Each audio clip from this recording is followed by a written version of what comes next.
Yeah, welcome back. So now we want to take the second lesson. I welcome you to the second lesson, to lesson 2 of this tutorial. So that is variance. So like I said, we have two types of variance, and that is sample variance and population variance. These two types of variance, I must say, they are very key for us in the next two lessons. Like this is lesson 2. In lesson 3, that is t-test, we are going to be using sample variance, and in lesson 4, that is correlation. So especially for Pearson correlation, we are going to be using the population variance. So that is why I said this lesson is very important for us. Like it's a precursor to the next two lessons. So to start with, variance.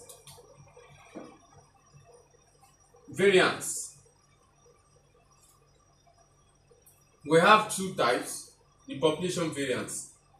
So let's start with the first, which is the population variance. Population variance represented with sigma square. So in this case, we say the formula is sigma square equals summation x minus x bar all squared all over n.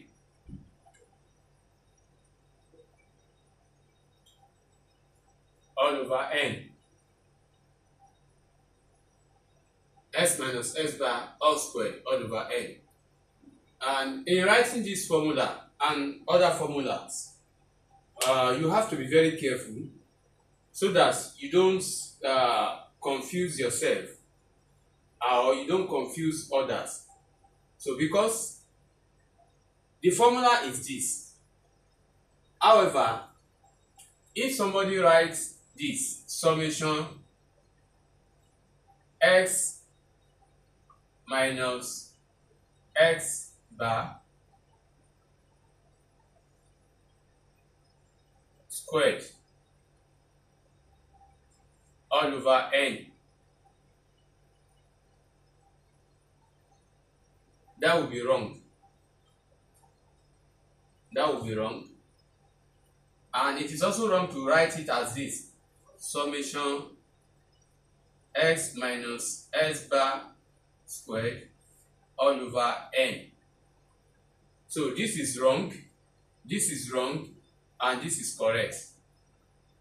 And the difference between them is that this is the correct value, correct formula, and it means that when you get x minus x bar, like we said in the last lesson, in lesson 1, that s bar is our mean, the mean of x. So you subtract mean of x from every x. So when you now do that, you now square the answer, s minus s bar all squared. Then you now add everything together. That is the summation. Then after that, you now divide the summation of this by n. But in this case, the implication is that you are saying x minus s bar squared. It means you will first square the s bar, the mean. You first square the mean before you now subtract it from x. Now you now sum everything together. So that is different from s minus s bar all squared. Then this is also different in the sense that this means instead of you getting the summation of this, adding all of this together and divide by n, as it is here, you are getting s minus s bar squared. For each x, you get x minus s bar squared, and you divide it by n. When you now divide it by n, you now get the summation of this. It means you are summing all of this. The summation of all of this is what you have here, and which is also wrong.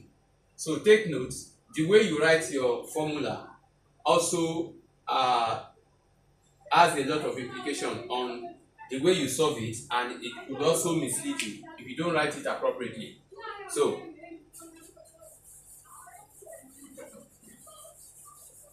this is our formula: s minus s bar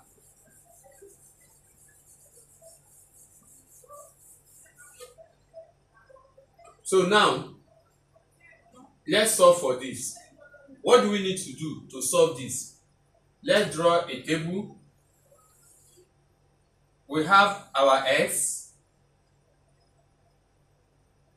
So to save our time as well, we are going to be solving for x.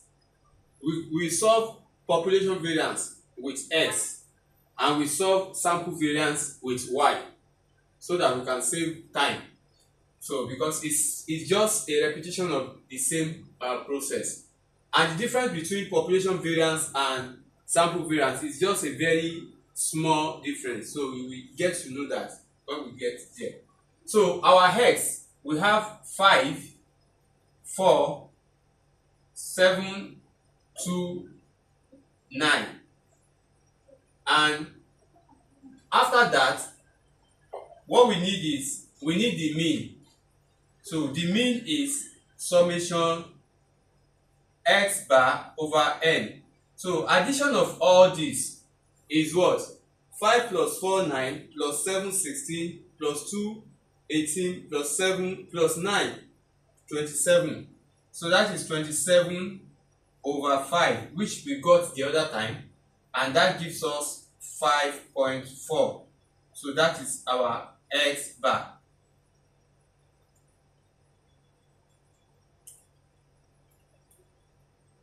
So that's our x bar. So now we have x minus x bar, and we have x minus x bar all squared. So now 5 minus 5.4, 5 minus 5.4, that gives us minus 0.4. 4 minus 5.4, it gives us minus 1.4. 7 minus 5.4 gives us 1.6. Then 2 minus 5.4 gives us minus 3.4. 9 minus 5.4 gives us 3.6. Then we now square them here. So 0.4 all squared gives us 0.16. 1.4 squared gives us 1.96. I'm disregarding the minus sign because it is squared. By the time you multiply minus times minus, it will give us plus. So there is no point adding the minus in your calculation when you are getting the square. So that is why I'm ignoring the minus. So then we have 1.6 squared. That is 2.56. 3.4 squared. That gives us 11.56. Then 3.6 squared gives us 12.96. Then the summation of all this. So we have 12.96 plus 11.56. Sorry, we have 0.16 plus 1.96 plus 2.56 plus 11.56 plus 12.96. That gives us 28.93. That's the summation. which is this. So that is it. Then before we proceed, let me give some clues here, because in calculation you have to be very careful, otherwise you would make some mistake, very little mistake, and you won't notice them. And the moment you make those mistakes, then it's going to affect your calculation, and that might affect your final answer.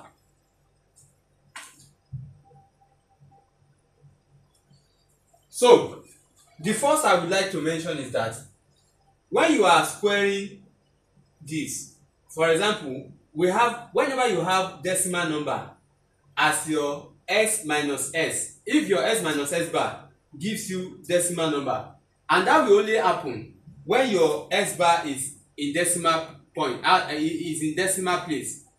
When your s bar is decimal, then your s minus s bar will definitely give you decimal number, will be in decimal places. So when you have such, always note that your s minus s bar all squared, your last digits will always be the same thing. Take a look at this. The last digit here is 6, here is 6, here is 6, here is 6, here is 6. I have checked this for several calculations, and the hypothesis seems to be true, that when you have decimal number, when your s bar is decimal, is in decimal place, then your s minus s bar will be in decimal place, and when you square your s minus s bar, then the last digit of your answer, of even if there are 100 items, the last digit must be the same thing. If the last digit is not the same thing, check any of them that is odd. Maybe we have 666 and this one is 5. Check it and check your calculation again, right from s minus s bar and the square. Perhaps there's a mix up or a mistake somewhere. So that is one way to check, to be sure that you are on the right track. Then the second clue is that whenever you are squaring any number, especially let's take the ones in decimal number, for example. Whenever you are squaring them, the last digit of that number that you are squaring, for instance here we are squaring 0.4, the last digit is 4. Take that 4 alone, square it. 4 raised to power 2 will give us 16. So it means that 0.4, if you square 0.4, the 6 that hands 4 square must be the same 6 that will hand the 0.4 square, and that is why we have 6 here ending it. If 6 does not end it, then check your answer, something is wrong. Look at this again. 1.6, the last digit is 6. 6 raised to power 2 is 36. Look at it. 6 is the last digit in the square of 6. So if you square 1.6 and your last digit does not give you 6, then something is wrong with your calculator or with your answer. So you have to check it. So if you look at all of this, if you square this, the last digit is 6, and the last digit of our square of 0.4 is also 6. All of this is also the same thing. This, which is 6, the last digit is 6. When you square the 6, it gives you 36 with a last digit of 6. Then your answer must end with 6 as well. Let's take a 2 digit now for a whole number. These are decimal. Let's take a look if this hypothesis also work for a whole number. Let us assume we want to square 12. The last digit is 2. 2 raised to power 2 is 4. So 4 must be the last digit in 12 raised to power 2. So 12 raised to power 2, you agree with me that it is 144. Can you see? It also ends with 4. So when you don't get things like that, okay, let's take another one. let's say 27. The last digit is 7. 7 raised to power 2 is 49. So when you square 27, the last digit must be 9. So let's see from our calculator. 27 raised to power 2 is 27 raised to power 2 is equal to 729. Can you see? The last digit is 9. So when all of this, when you don't get them this way, then quickly know that something is wrong with your calculation or your calculator. So you should check it and correct it before it affects your final answer or your calculation at the long run. So now we have gotten our s minus s bar square, summation of s minus s bar square, which is this. So it means our sigma square is equal to 28.93 all over n. N is what? 1, 2, 3, 4, 5 all over 5, and that gives us 28.93 divided by 5. That gives us 5.786, or you say approximately 5.79. That's our sigma square, which is the population variance. So now let's quickly go to the sample variance. Our sample variance is s squared. Sample variance is represented with s squared. So your sample variance here is this. S squared equals to summation x minus x bar squared all over n minus 1. And you would agree with me that the only difference between sample variance and population variance is that population variance is divided by n and sample variance is divided by n minus 1. So when you see n minus 1, know that that is for sample variance, and when you see n under this, that is for population variance. And like I said earlier, population variance is what we need for correlation, especially Pearson correlation, while sample variance is what we need for our t-test calculation. So let's take note of that. So now let's do the same thing we did here. I said the other time we are going to be using y for this. So in that case, it means our formula will become sample variance equals to summation y minus y bar all squared all over n minus 1. So don't let the variable confuse you, whether x or y. So since we are using the y data for sample variance, that is why this will become y. So we go here, say our y is 11, 10, 14, 8 and 6.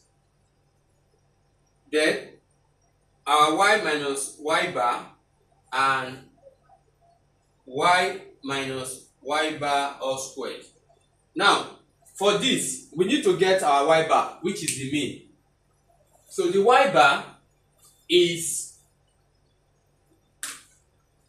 11 plus 10 plus 14 plus 8 plus 6, that is equal to 49. So our y bar equals to 49 over 5. Y bar is equal to 9.8. 9.8. So now let's do this. What's going to be our y minus y bar? That's 11 minus 9.8. 11 minus 9.8. That's 1.2. 10 minus 9.8, 0.2. 14 minus 9.8, that's 3.2. 8 minus 9.8, minus 1.8. And 6 minus 9.8 is minus 3.8. Then the square, like I said, 2 raised to power 2 is 4. 1.2 squared must give us a value that will end with 4. So let's see. 1.2 squared is 1.44. Can you see? Then the same with this. 0.2 squared is 0.04. The same with this. It must end with 4. 3.2 squared is 10.24. Then this is 8. 8 raised to power 2 is 64. So it must also end with 4. So this 1.8 must also end with 4. 1.8 squared is 3.24. Then the same thing with this. 3.8 squared is equal to 14.44. And the summation will be 1.44 plus 0.04 plus 10.24 plus 3.24 plus 14.44. That is equal to, I hope there is no mistake here. Sorry, let me take it again. 1.44 plus 0.04 plus 10.24 plus 3.24 plus 14.44 is equal to 29.4. 29.4. 29.4, yes. 29.4. That's our summation of y minus y bar squared. Then the last point,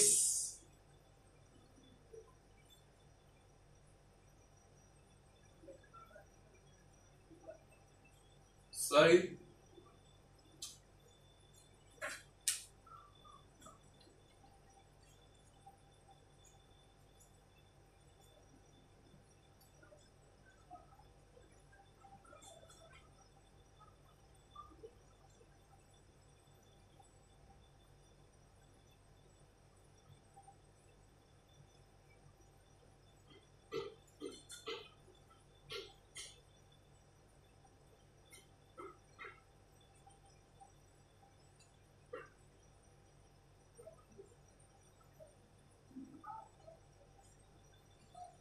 I'm sorry, there's a mistake here. I just realized there's a mistake here, so which we have to correct. So that's why this is very important. You check and recheck. 0.16 plus 1.96 plus 2.56 plus 11.56 plus 12.96. The correct answer is 29.2. So when you now divide 29.2 by 5,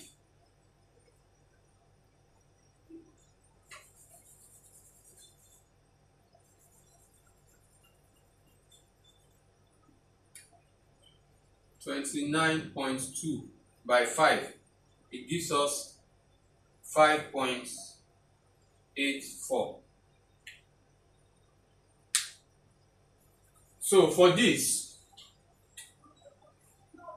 our s square, which is the sample variance, equal to 29.4 divided by 5. 29.4 divided by 5. So it means our s square equals 5.88, and that is the final answer.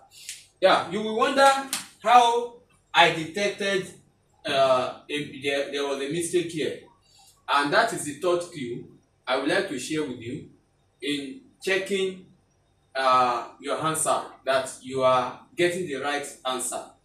And the clue is that when you are doing your summation, take a look at the last digits and add all the last digits together. This is 6 plus 6 plus 6 plus 6 plus 6. Invariably, we say 6 times 5, that is 30. 30 ends with 0. So by the time you add all of these together, and since it is in 2 decimal place, then in 2 decimal place it must end in 0. Meaning that ending 2 decimal place in 0 is like saying 11.70. That is 2 decimal place ending with 0. And or you say 4.10. That's 2 decimal place ending with 0. However, your calculator may not give you the 0, because since it is 0, it doesn't have any meaning. It is meaningless. So it will give you, this will be 11.7 and this will be 4.1 in most cases with your calculator. So if you don't get things like this, then you know there's something wrong with this calculation. So initially we have gotten 28.93, so having 93. So I didn't take cognizance of it, but by the time I was working on this, I just remember the clue that I didn't mention it, and that is 4. All of these, add them together, it will give you 20. So just say that means 0.20. So it means your answer must end with 0 in 2 decimal place. So, and by the time I got this to be 29.4, automatically there is a 0 here that is not given, that is not shown from the calculator. So because it doesn't have any implication, so that is why it's not displayed. So that is 0 out. Then I now quickly check this, and when I saw that it ends with 93, I knew there was a problem with this. Then I recalculated it and we got the right answer. So always take note of those clues. So that is on that. So this is all about variance, and you can see, you will agree with me that it is very simple. You only need to take your time and be very careful when you are doing your calculation, and always take your time to check and recheck while you are calculating, so that you will avoid avoidable mistakes. So that is for all.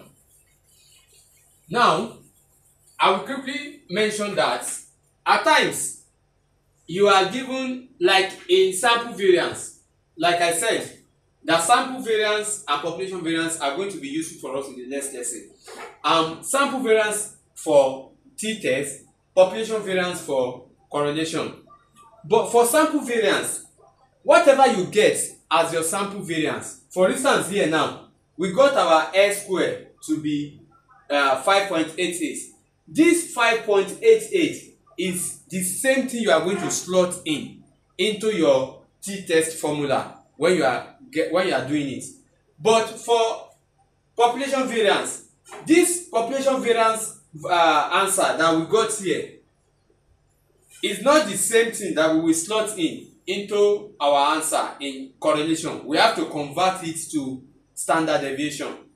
So in essence, I will briefly take how you convert from variance to population to standard deviation, or standard deviation to variance. So in essence, like we have population variance and sample variance, we also have population standard deviation and sample standard deviation.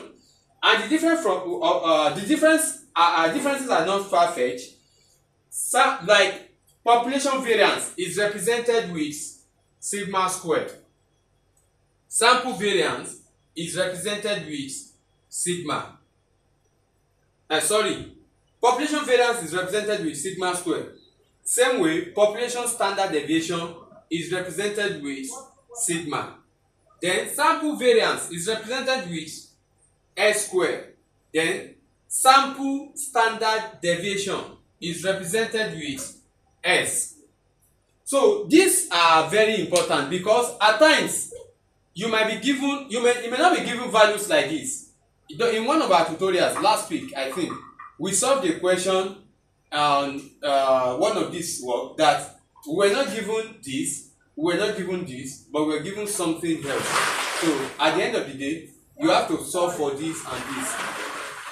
So at the end of the day, you have to solve for we were given standard deviation. So you have to convert the standard deviation to a sample variance.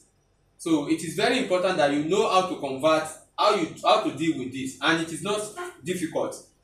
If you look at this very well, you will notice that between sample variance, this is population variance, and this is population standard deviation.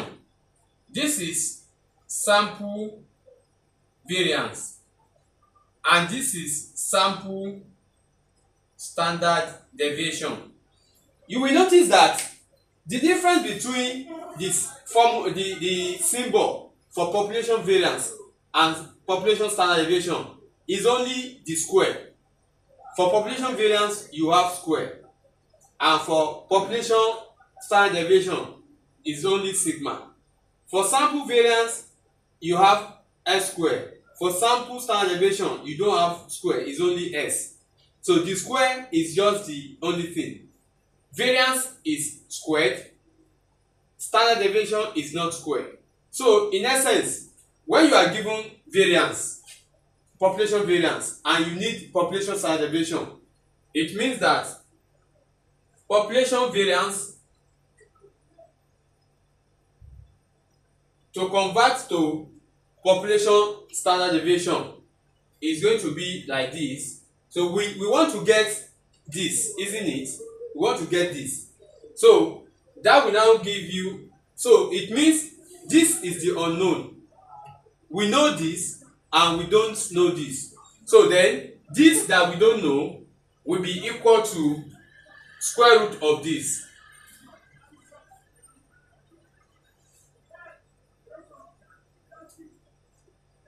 And by law of indices, square will cancel square roots, and sigma will be equal to sigma. So in essence, when you don't know sigma and you are given sigma square, the value of that sigma square, just square root it. So by the time you root it, by the time you root it, you are going to get your sigma. So just like we did here, sigma equal to square root of sigma square. So this will cancel out this, and you see that sigma equals to sigma. So the same thing, S square.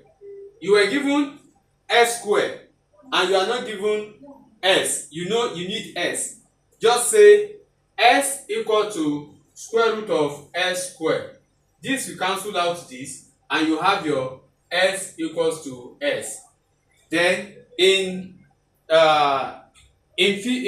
terms of value now, the implication is that if you are given sample variance as this, and you need your sample standard deviation, just say this, and this will be equal to square root of this 5.88. And if you are given, so square root of it will be what? Square root of 5.88. That is equal to 2 points. S equal to 2.42 approximately 5. That is S. Now let's see if we will get the same thing if you trace it back. So in a case whereby you are given your standard deviation, sample standard deviation, and you need to get your sample variance, just square it. So our sample variance is equal to sample standard deviation all squared. So you can see that S squared is equal to S squared. So S squared is equal to 2.425 squared. Let's see if you are going to get the same value that we have here. So we say 2.425 squared. Wow. So we have our S squared equals to 5.88. So you can see that we are back to S squared from S equal to square root of S squared. So the same thing, if you do the same thing for population variance, you will get the same values. So let's quickly do that here.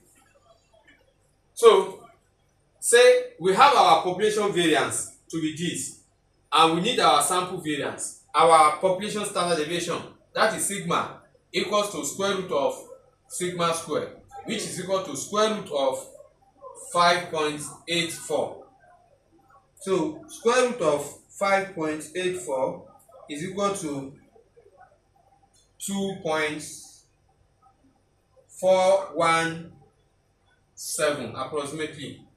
So now, assuming we are given this and we need to solve for population variance, which is sigma squared, all we need to do is sigma squared equals to sample variance, population standard deviation squared.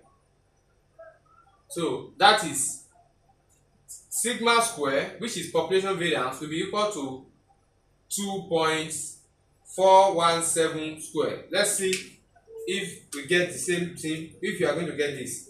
So 2.417 squared.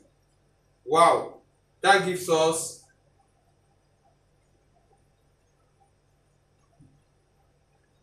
5.84. 5.84. So you can see we are back to this point. So those are very important things, because at times you just be given values, but at times you may be given sample variance, you may be given standard deviation, and yet it is not that standard deviation that you need in your calculation, it is variance. So you should know how to convert from variance to standard deviation and from standard deviation to variance. So in essence, or in summary, if you are given standard deviation value and you want to convert it to variance, what you will do is you will square the standard deviation value like we did here. But if you are given variance value and you want to convert it to standard deviation, then you will root that variance value like we did here. You will root it to get your population, to get your variance. This is standard deviation, this is variance. So you are given variance you need standard deviation, then you root the variance. You root the variance. Then you are given standard deviation, which is this, and you need your variance. Then you square the standard deviation. So that is on that. Thank you.